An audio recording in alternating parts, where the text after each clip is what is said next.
In the mountains, northeast of Kyoto, during the autumn of 1547, there lived a young samurai named Kenzo. He came from a respectable family, not wealthy but honorable, and from the time he could walk, he had dreamed of becoming a master swordsman. He would watch the senior warriors train in the courtyard of his family's modest estate, and something in him would burn. He could see himself there, 10 years hence, moving with that same precision, commanding that same respect. The vision was so clear it felt like memory. By the age of 17, he had read every text on sword technique his village possessed. He had memorized the principles of timing, of distance, of breath control. He could describe in elaborate detail how a master moves through the 8 basic forms. He understood the philosophy of Bushido more thoroughly than men twice his age. When others gathered to discuss the way of the warrior, Kenzo spoke with such clarity and conviction that even experienced samurai would nod in agreement. And yet, Kenzo had not trained consistently in over a year. Each morning he would wake before dawn with absolute certainty. Today would be different. Today he would go to the training grounds and begin in earnest. He would feel the intention moving through him like a river, pure and undeniable. But then he would remember that his stance was not yet perfect, that he had not fully internalized the third teaching of Yagyu Munenori, that perhaps he should wait until he understood the deeper meaning of Mushin before embarrassing himself before the other students. And so he would sit instead with his texts. He would study. He would prepare. He would wait for the right moment, the right state of readiness, the right alignment of understanding and capability. The seasons changed. The cherry blossoms fell and returned and fell again. Other young men, less knowledgeable than Kenzo, less naturally gifted, progressed from novice to intermediate to advanced. They made clumsy mistakes. They were corrected. They improved. And Kenzo remained in his room, surrounded by scrolls, his sword gathering dust in the corner, his ambition as bright and burning as ever, his body utterly still. There was no laziness in Kenzo. This is important to understand. He was not idle. His mind was ceaselessly active, constantly refining his understanding, perpetually preparing for the moment when he would finally be ready to begin. The pain he felt was real. Each night, he would lie awake feeling the weight of his unlived potential pressing against his chest. He could see, with terrible clarity, the distance between who he was and who he knew he could become. And this vision, this burning knowing, somehow made it even harder to pick up the sword. Many people live this way. They carry within them a vision of themselves that is so vivid, so complete, that it becomes more real than their actual life. The artist who does not paint, but who is, in their mind, already an artist. The writer who does not write, but who experiences themselves as a writer. The entrepreneur who does not build, but who possesses, somewhere in the chamber of their imagination, a complete empire.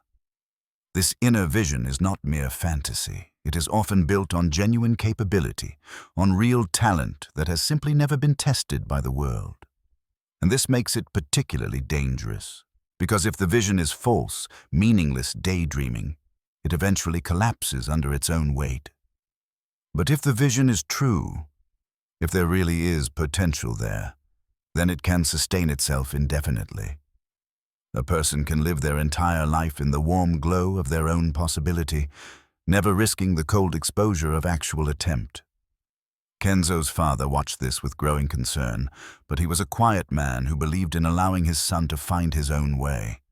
His mother would sometimes leave rice cakes outside his door, tokens of faith that needed no words. The other young samurai stopped inviting him to train, not out of cruelty, but because the pattern had become clear. Kenzo would agree enthusiastically, would speak eloquently about the importance of discipline and practice, and then would simply not appear. After enough repetitions, even the kindest friends learned to stop extending the invitation. What Kenzo did not understand, what most people who find themselves in this prison do not understand, is that he was waiting for something that would never come. He was waiting to feel ready. He was waiting for the fear to subside. He was waiting for certainty, for confidence, for some internal transformation that would make action feel natural rather than terrifying. He believed, as so many do, that the right state of mind must precede right action. That first, you become the kind of person who trains effortlessly, and then, from that transformed state, you train. He had the sequence exactly backward. This confusion is not new. It is not a product of the modern age, though modern life has certainly amplified it. 2,500 years ago, the Buddha spoke of the difference between right understanding and right action, and he was clear that understanding alone accomplishes nothing. The Stoics of Rome wrote extensively about the gap between philosophy and practice, about men who could discourse brilliantly on virtue while living in vice. In medieval Japan, the Zen masters developed an entire tradition around this precise problem. They called it the difference between Kensho and Satori, between intellectual insight and embodied realization. They knew that a person could grasp the truth completely with their mind, while remaining utterly unchanged in their being. The sword schools of feudal Japan understood something that most modern approaches to self-improvement have forgotten. They understood that transformation does not happen through understanding. It happens through repetition. Not repetition of thought, but repetition of action. The body learns what the mind cannot teach. There is a famous story about the master Takuan Soho, a Zen priest who advised many of the greatest swordsmen of his era. A young samurai came to him complaining that he understood all the principles of combat, but could not execute them. He said his mind was too busy, too cluttered with thought, and asked how to achieve the empty mind, the mushin, that would allow perfect action. Takuan looked at him for a long moment and then said, "You are trying to use your mind to empty your mind. This is like trying to wash blood with blood. There is only one way to achieve mushin. Pick up your sword and strike 10,000 times, then come back and tell me about your cluttered mind." The young samurai protested. He said that mindless repetition without understanding was mere mechanical action, that it missed the spirit of the art. And Takuan said something that has echoed through 5 centuries. "You believe that understanding must come before action. This is why you are paralyzed. In truth, action comes before understanding. You strike first, understand later. The body has wisdom the mind cannot access through thought alone. This is the principle that Kenzo did not know. This is what keeps so many ambitious people locked in place, their potential bright and burning and completely unexpressed. They are waiting for internal change to precede external action. They are trying to think themselves into a new way of acting, but the actual sequence, the sequence that every genuine tradition of mastery has understood, runs in the opposite direction. You act yourself into a new way of thinking. You perform the behavior of the person you wish to become before you feel like that person. You practice the piano before you are a pianist. You write before you are a writer. You train before you are a warrior. And somewhere in the repetition, somewhere in the accumulated hours of action, the identity shifts. Not through decision, but through evidence. Not through willpower, but through the undeniable fact of what you have done. Modern psychology has begun to rediscover what the ancient masters knew. There is substantial research now on what is called behavioral activation. The finding that action precedes motivation far more often than motivation precedes action. When people are depressed, when they are stuck, the instinct is to wait until they feel better before re-engaging with life. But the research is clear. This waiting can last forever. What actually works is the opposite. You engage with life first, even while feeling terrible, and the feelings follow. You exercise before you feel like exercising, and the energy comes afterward. You sit down to write before inspiration strikes, and inspiration arrives in the 3rd paragraph, not the 1st. The Stoics called this the discipline of action. Epictetus taught that you should never wait for the right feelings.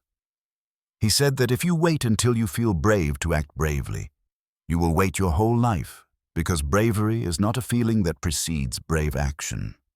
Bravery is what you call the action you take while afraid. The feeling follows the behavior.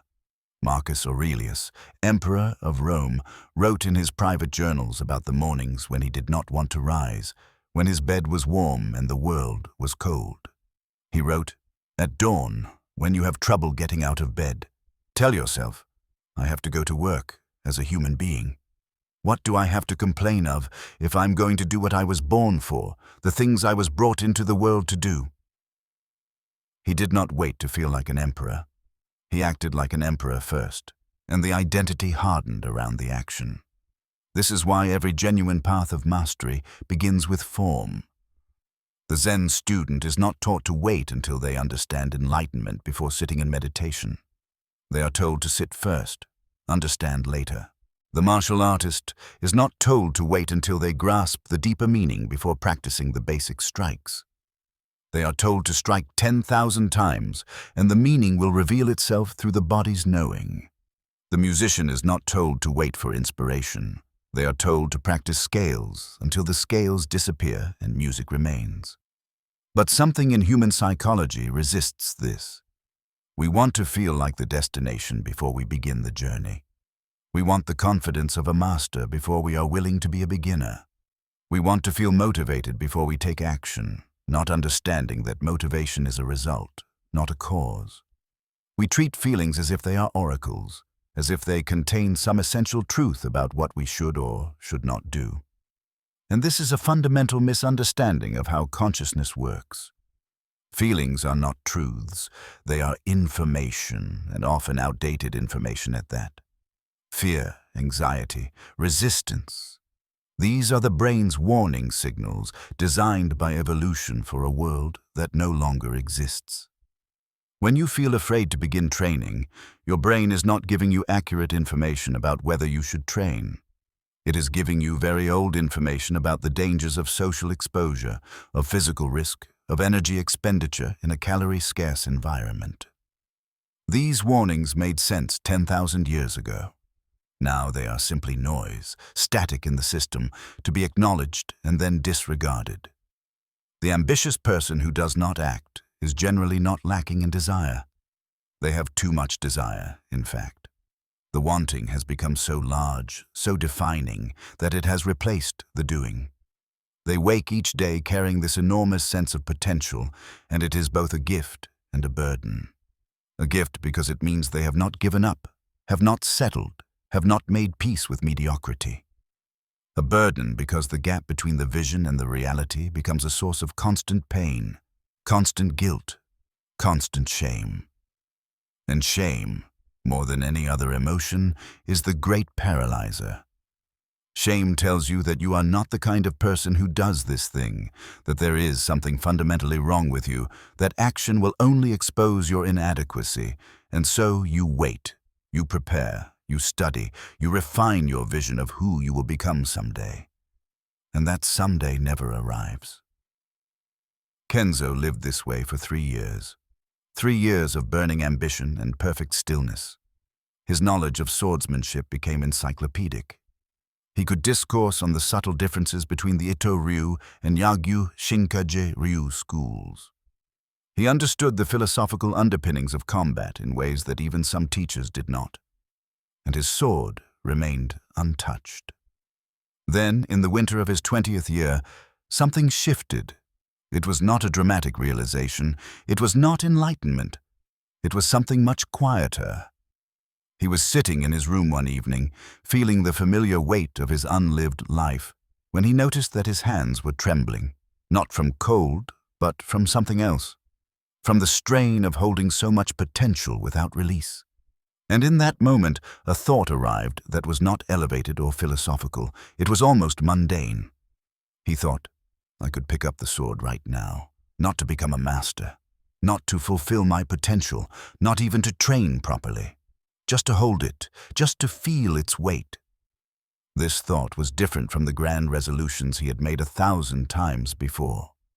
It was not trying to leap to the destination. It was not demanding transformation. It was simply the smallest possible action, stripped of all meaning, all narrative, all identity. And because it was so small, it slipped beneath his resistance. He stood. He walked to the corner. He picked up the sword. The handle was cold. He held it for perhaps 30 seconds, feeling its balance, and then he set it down and went to bed. That was all. No training, no breakthrough, no euphoria, just the smallest possible motion in the direction of the thing he had been avoiding. The next evening he picked it up again. This time he held it longer. He adopted the basic stance he had read about so many times, feeling how different it was in the body than in the mind. His weight was wrong. His grip was uncertain. He looked nothing like the warriors he had envisioned. After 2 minutes, his arms were shaking, and he set the sword down. But something had been proven. The action was possible. It was not comfortable, not natural, not skillful, but it was possible. This is the samurai rule that changes everything. You do not need to feel like doing it. You do not need to be good at it. You do not need to understand it fully. You need only to do the smallest version of it that exists, and to do that smallest version today. Not to build motivation for tomorrow, not to create momentum for next week, but simply because today is the only day that is real, and action taken today is the only action that exists. The ancient teachers called this Shoshin, beginner's mind. But they did not mean it the way it is often understood in the West. As some kind of innocent openness, they meant something more specific, the willingness to be a beginner, which requires the death of the identity you have been protecting. The person who cannot begin is not protecting their present self. They are protecting their imagined self, the self of pure potential, the self who might be a master if only circumstances were different. To pick up the sword while knowing you will be clumsy, while accepting that you will be bad before you are good, while surrendering the fantasy of immediate mastery. This is what requires true courage. Not the courage to face an opponent, but the courage to face your own ordinariness, your own unformed capability. Kenzo began to train in the courtyard each evening after dark, when no one would see. He did not announce his intention. He did not tell his family. He did not make proclamations about becoming a warrior. He simply went outside and practiced the most basic forms, badly, alone, in silence. Many nights, he wanted to stop after 5 minutes. His mind would produce elaborate justifications. He was too tired. The technique was not quite right. He should wait until he could train properly with a teacher. But he had made the commitment so small that these objections had nothing to grip. He was not trying to become a master that night. He was only trying to practice for 15 minutes. This he could do, even while every cell in his body resisted. Weeks passed. His technique was still poor, but something else was changing. The act of practicing, separate from the quality of the practice, was creating a new story about who he was. Each night that he picked up the sword was a piece of evidence. Not evidence that he was talented or gifted or destined for greatness. Evidence of something more fundamental, that he was the kind of person who trained. The identity was not built from the outcome. It was built from the repetition. There is a concept in Zen called Gyo, often translated as practice or discipline, but carrying a deeper meaning. It refers to the accumulated weight of repeated action, the way that doing something again and again changes not just your skill, but your nature. The monks understood that you cannot think yourself into enlightenment. You must sit yourself into it. You must bow yourself into it. You must walk the same path, sweep the same floor, ring the same bell, until the action is no longer something you do, but something you are. The distinction dissolves. This is why they practiced the same rituals for decades. Not because the rituals contained magic, but because repetition carves channels in consciousness, and eventually, what was effortful becomes effortless, what was chosen becomes inevitable. Modern neuroscience has language for this now. We speak of neural pathways, of myelin sheathing, of the physical changes in the brain that occur through repeated action. Each time you perform a behavior, particularly a behavior that requires effort, you are literally building the infrastructure that makes that behavior easier the next time. This is not metaphor, this is biology. The samurai were not speaking poetically when they said the body learns what the mind cannot teach. They were describing, in the language available to them, the process of embodied learning, of procedural memory, of becoming through doing. But this process cannot begin if you are waiting for motivation. Motivation is a feeling, and feelings are downstream from action, not upstream. When you are stuck, when you are ambitious but still, what you are usually waiting for is a feeling that will not come. You are waiting to feel ready, to feel confident, to feel inspired. And you could wait forever, because those feelings are generated by action, not by thought. The writer who waits to feel like writing will rarely write. The writer who writes first, despite feeling no desire to do so, will discover 20 minutes into the session that the desire has arrived. Not before. During. This is the great secret that every master understands, but cannot quite transfer to the student through words alone. Mastery is not the result of talent plus passion plus opportunity. Mastery is the result of showing up and doing the work before you feel like doing the work, over and over, until the work creates the person who does not need to feel like it anymore. Until the work is no longer work. Until the identity has fully formed around the behavior, and what was once an act of will has become simply what you do. Kenzo trained through the winter. By spring, others began to notice. Not because he was suddenly skilled, he was still a novice by any measure, but because he was there. Every evening. Consistent. The other young samurai, who had long since stopped expecting him, began to train alongside him. They did not mock his clumsiness. There is a respect in any discipline for the person who shows up. Not the talented person, not the naturally gifted person, the person who appears again and again, regardless of result. Because everyone who has achieved anything understands that this is the rarest quality. Talent is common. Consistency is rare. By the time summer arrived, Kenzo's technique had improved enough that he was no longer embarrassing himself. But the technique was not the point. The point was that he had crossed the threshold that had trapped him for years. He had acted before he felt ready. He had been a beginner when every part of him wanted to appear as something more.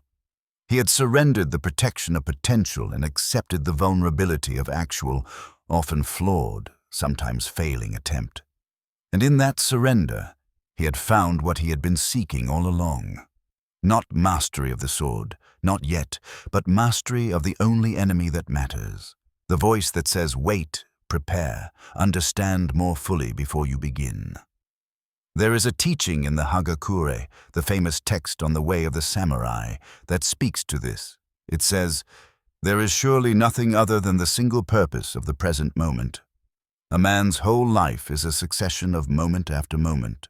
When one fully understands the present moment, there will be nothing else to do and nothing else to pursue. This is often misunderstood as a teaching about mindfulness, about being present.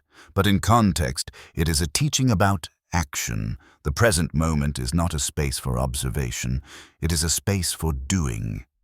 When you understand this, you stop asking whether you feel ready, whether circumstances are optimal, whether you have sufficient knowledge. You ask only, what is the action available to me right now, in this moment, that moves in the direction I have chosen, and then you take it. Not tomorrow, not when you are ready. Now. The ambitious person who does not act is trapped in a future that never arrives. They are living in the story of who they will become. And that story is so compelling, so vivid, that it replaces the need to become it. This is the gentlest trap and the cruelest, because it feeds on genuine aspiration. It takes something beautiful, the desire to be more than you are, and turns it against you. It convinces you that wanting deeply is enough, that understanding is equivalent to doing, that the vision itself is a form of action. And years pass, and the vision remains, and the person does not move. If you find yourself in this place, if you recognize something of Kenzo in your own stillness, then the solution is not more planning. It is not deeper understanding. It is not waiting for a better version of yourself to emerge. The solution is the smallest action you can take today, not the optimal action, not the perfect beginning, the smallest. Pick up the instrument, write one sentence, send one email, attend one class, do one push-up. Make the action so small that your resistance has nothing to grasp, so trivial that your shame cannot mobilize against it. And then do that small thing, not to build momentum, not to start a streak, not to prove anything, but simply because action is its own reward, and the person who acts, even badly, even clumsily, even with full knowledge of their inadequacy, is living in a way that the person who waits can never experience. Kenzo eventually became a competent swordsman, not legendary, not famous. His name does not appear in the histories, but this is not a story about greatness. This is a story about the step that precedes all other steps. The step from the room to the courtyard, from the vision to the attempt, from who you are to who you might become. That step does not require confidence. It does not require perfect conditions. It does not require feeling ready. It requires only the understanding that the self you are protecting, the self of pure potential, is not real. The only real self is the one that acts. The only real moment is this one. The only real training is the training you do today, not the training you will do tomorrow when you are finally ready. The sword does not care if you are afraid. The page does not care if you feel inspired. The path does not care if you are confident. They wait, neutral, patient, for you to begin. And when you do begin, when you take the first clumsy step, something shifts, not in the world, in you, because you are no longer the person who waits. You are the person who began, and that person, whatever their skill level, whatever their talent, is already closer to mastery than the most gifted person who never starts.